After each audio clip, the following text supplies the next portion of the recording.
Let me break down how to build athletic muscle, how to get quick, strong, and jacked. So here's the thing, most programs do not focus on fast twitch muscle fibers. So I'm going to show you what you can include in your training programs so that you can build size, but also be athletic and build that quickness. So the first strategy is explosive training. That means everything from jumps, throws, sprints, plyometrics, because again, those use more fast twitch muscle fibers. So I'm going to go through some of these variations, some of the things that you can do. And here's a simple kind of thing to remember. 3 to 5 sets of 3 to 5 reps is kind of like a sweet spot. So you don't have to think too much, including that into your training program after dynamic warm-ups when you're fresh. So jump training.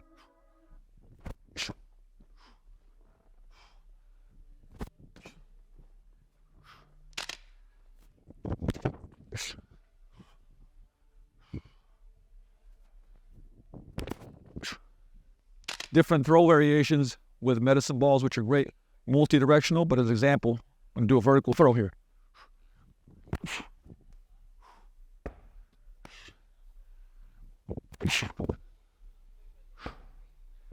Plyometrics, where we're spending very little time on the ground, using elasticity, less than 0.2 seconds. So an example will be these lateral hurdle jumps.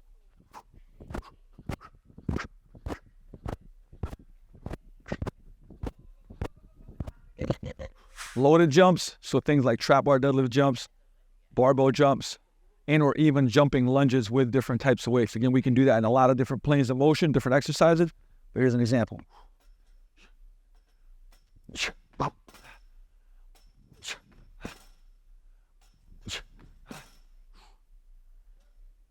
Olympic lifting variations, whether that's with barbells and or dumbbells as well.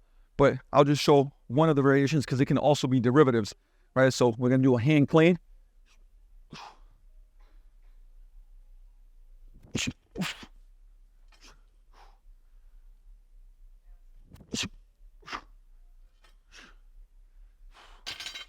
Again, anything when we're moving weights fast.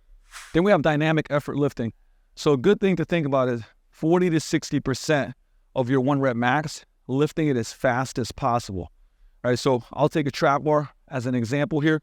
It's a little bit more on the lighter side, but let's say I trap bar deadlift about 500 plus pounds. That means that I'd be somewhere in the 200 to 300 pound range if I was picking that and doing reps of 3, right?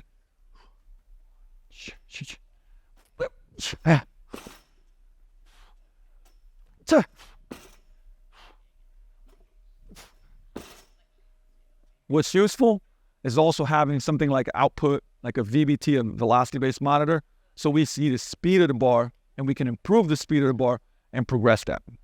Then, for example, we have anaerobic power work, and this will be an example of this is like 10 to 15 seconds of absolutely all-out blast on an airdyne bike. All right, so.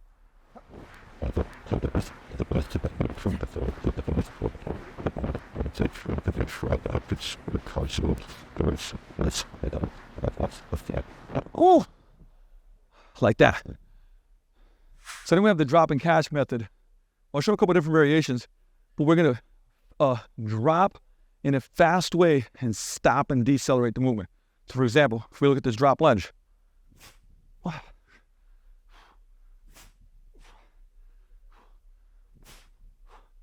right, so we're decelerating the movement.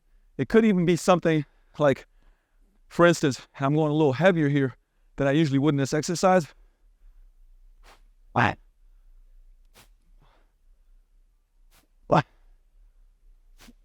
right, so the speed goes up, and because we have to decelerate that movement, it creates a lot of those fast twitch muscle fibers firing to stop that movement and decelerating. We have sprinting, which might be one of the best ones. Now, again, depending on where you're at, you might want to build up to longer sprints. You might want to go uphill, or just, again, add in things like foot fire before going full blown all out. And not starting with sprints, not starting all out right from the get-go. We kind of want to build it up over the weeks.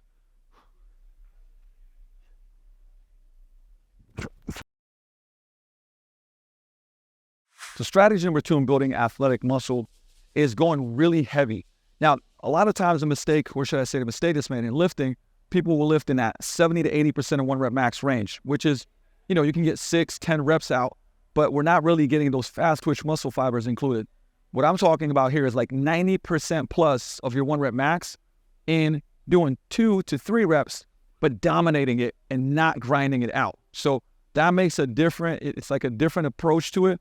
And again, this is going to help you build athletic muscle. So one of the ways we can do that is, for example, I'm going to go for a double here with a decently heavy load. But I want to move it fast, and I don't want to accumulate a lot of fatigue. That's a mistake that happens a lot of times in building athletic muscle, is accumulating a lot of fatigue.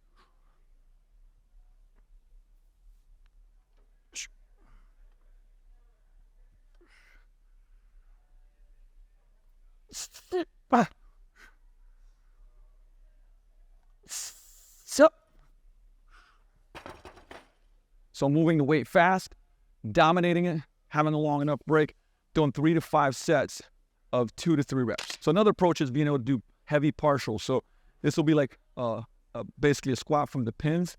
Think half of the range of motion, and you'll be able to go very, very heavy, like usually heavier than you can even max out because it's a partial rep. We still want to move the weight fast. We want to dominate it.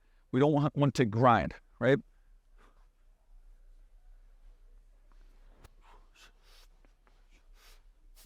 Sure.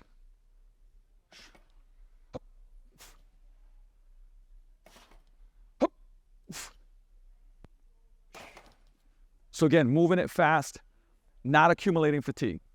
Another strategy on the heavy side of things is the eccentric overshoot method. So what you're going to do is take about 60 to 80% of your max load, depending on what you can move fast, right? So if you can't move heavier weights fast, you're going to go a little bit on the lighter side.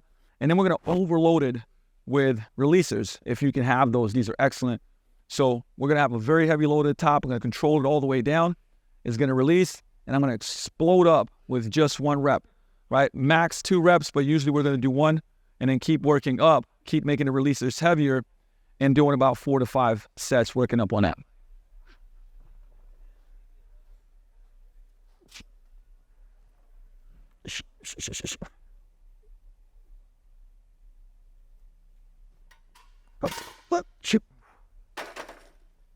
So on the way down, the weight is heavy. On the way up, we explode. So this is the last kind of strategy within that bucket of the heavy to create as many fast twitch muscle fibers. So this is accelerative skill work. So I'm going to take about 80 to 85% of my max load, and I'm going to do 2 to 3 reps with really focusing on the concentric. So the part being as explosive as possible, right? The intent matters here. And again, the weight has to be moving pretty damn fast. So I can control it down.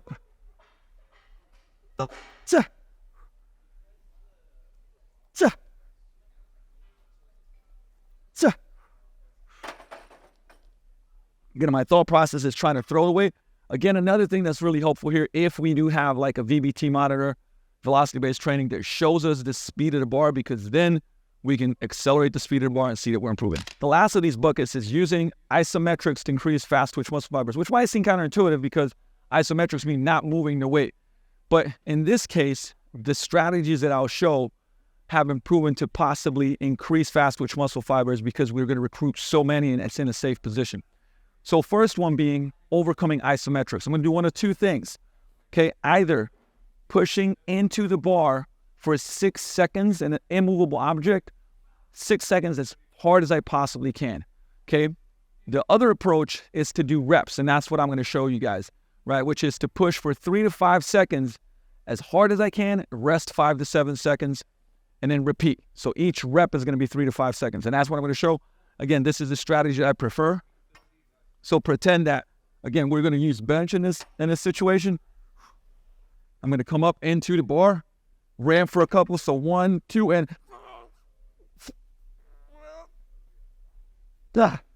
rest. 5, 4, 3, 2, 1, 1, 2, and go.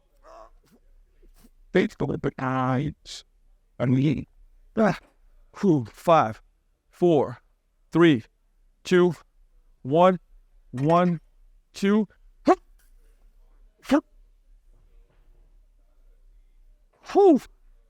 So that's very challenging as I'm trying to create as much force as I possibly can.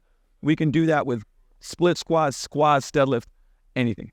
Now, these are called functional isometrics. So I'm going to take a load, probably about 85 to 90%. So we're going to have essentially two kind of like pins, right? One that's low, where I'm going to be pressing from the bottom, and then you would set it to your sticking point, usually about 6 to 8 inches, difference from the start to the end. But we use the load, call it dynamic correspondence, right? So you're used to actually lifting a load, and then we're going to put the pin where your sticking point is. And what we're going to do is we're going to press into that pin at sticking point for 6 seconds with everything that we have, right? So we're trying to overcome that sticking point, at the same time recruiting maximal, the high fast twitch muscle fibers. Okay, so this is what it's going to look like.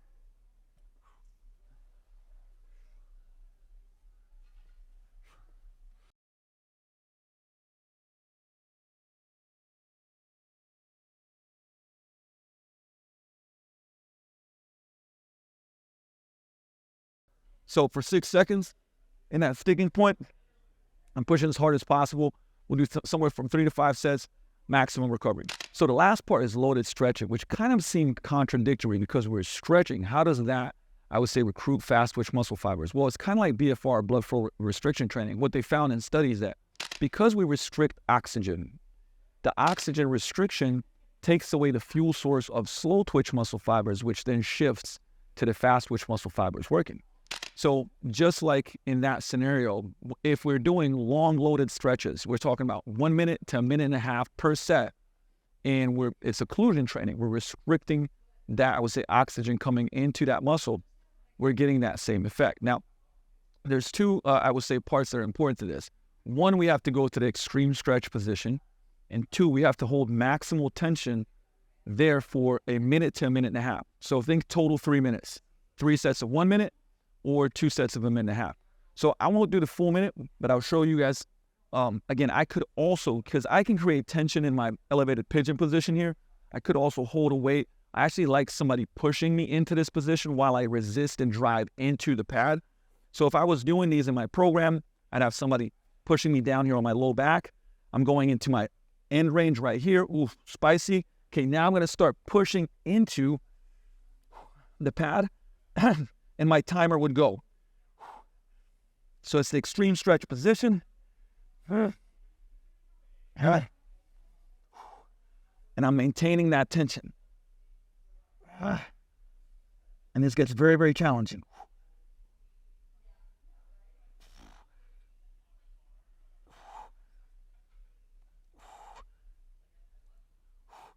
So pretend, that was probably maybe 20 to 30 seconds. Pretend I'm doing that for 1.5 minutes. Now, not only is that going to feel really, really good as far as like opening things up, it's going to create that effect. So that can be a strategy in your isometrics as well. So here's the outro and like what's important when we talk about building athletic muscle, right? There's this saying like, give the body a message of what you want it to become. So if you want to build fast twitch muscle fibers, you don't want to mix too many different things in the same thing, meaning like, don't do 50% bodybuilding and then, 50% fast twitch. Probably go 80-20, at least for a while. I would say for a 12-week training phase to really increase those fast twitch muscle fibers. Now, could you do a conjugate training phase where you have days that are a dynamic effort and explosive? Absolutely. That would help out too. Can you put explosive methods at the beginning of your training session because you're the freshest and you want to develop that? Yes. But you're going to get the most benefit out of this if you do full body training 3 to 4 days a week, using 3 to 4 methods that I mentioned.